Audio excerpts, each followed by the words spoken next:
the third light bulb moment is slightly cheating, but it is about why I told you a story to make that point rather than just telling you about it. Okay, I told you the story for a very, very good reason. About 10 years ago, I discovered a thing called the hormone oxytocin. Does anybody know about oxytocin? Yes.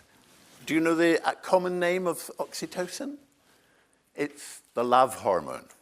Okay? It apparently makes us, if we take oxytocin, or we get oxytocin, we generate oxytocin in our bodies naturally.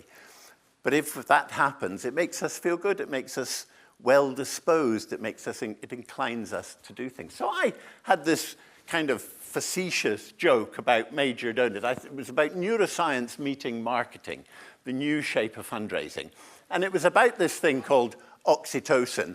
And what I said was that if you want to score with a major donor, you should have a little syringe of oxytocin behind your back, and then at a key moment, you just inject it up his nose.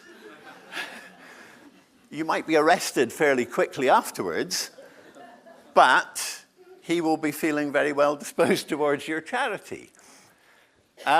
This was a joke.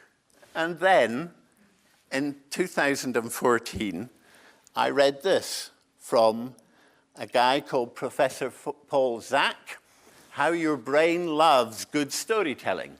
And he said, recent scientific work is putting a much finer point on just how stories change our attitudes, beliefs, and behaviors.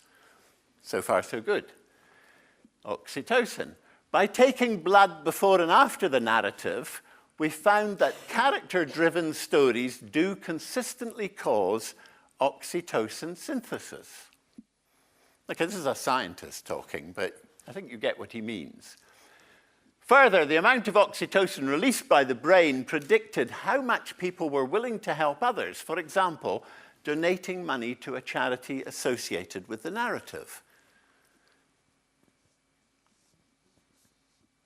Donating money to a charity. So stories do that, statistics don't. What do charities put in all their annual reports? Lots of statistics, and the chief executive's report and the chairman of trustees' reports, and they're not good at storytelling. So there's a few things that we can do that will make these things stick. And these are really very simple. Less statistics, more stories.